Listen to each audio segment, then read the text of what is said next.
Okay, so this concludes our lecture. Are there any other questions? Yes, what's your question? Can you explain more about Ottoman society? That's a good question. So I'm going to draw it here to explain. So there are 4 social classes. All of these are not by prestige, but rather by size. So first you have men of the pen. These are basically scientists, lawyers,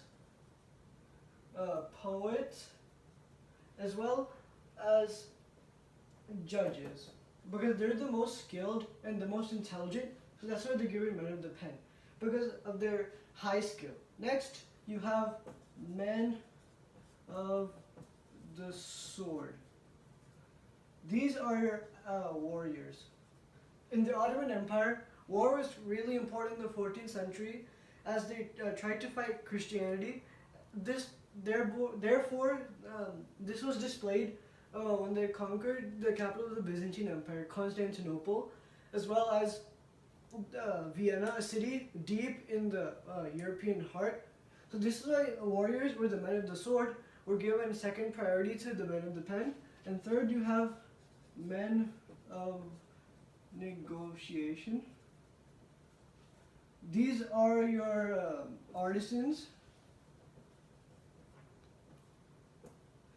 You also have your tax collectors and your merchants.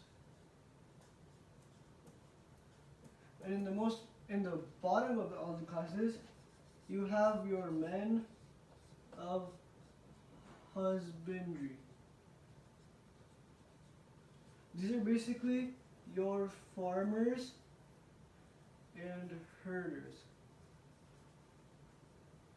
So these are basically a brief description of the political classes, but at the top of, or the apex of this pyramid, you have the sultan or the emperor, or essentially just the head of the state.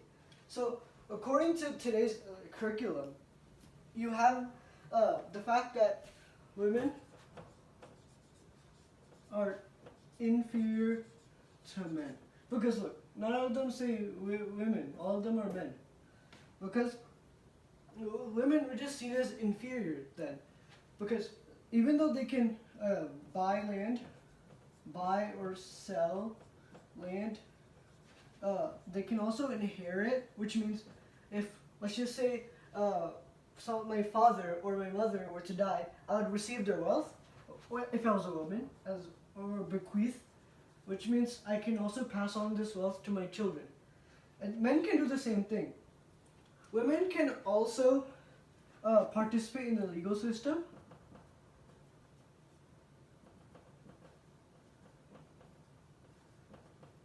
But other than that, they didn't really have much rights. They usually worked from home.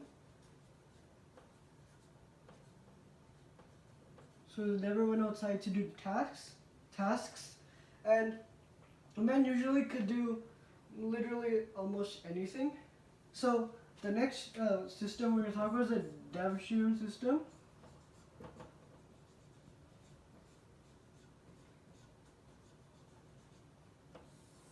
So the Ottoman Empire often conquered Christian territories. So Christian boys, not girls, Christian boys,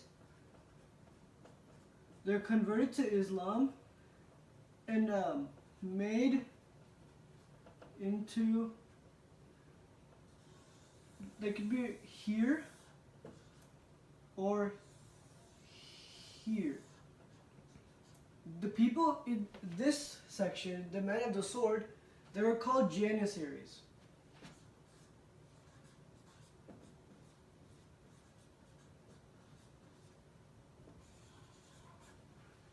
If you're non-Muslim and you fit into this category, you are often called a Janissary. Let me see if there's anything else in our curriculum that I need to add. Because I'm not perfect and neither are you. Or anyone else in the world. They're often trained, so just to make just a last clarification, they were trained. So they're converted, even though some didn't. Some did not convert to Islam, and they didn't get through this naturally. Like their body just didn't suddenly develop. Like, oh, one day you can't do it, the next day, oh, I'm a warrior. No, nothing like that. They're trained through training. They're also given trials, which almost dictated whether they'd go into here or here. Finally, if you're a non-Muslim, you have to pay a tax in order to receive protection from the Ottoman government, but in turn, you must be loyal. Does it answer your question, or do you have any other doubts? Yeah, I think I'm good. Thank you. No problem.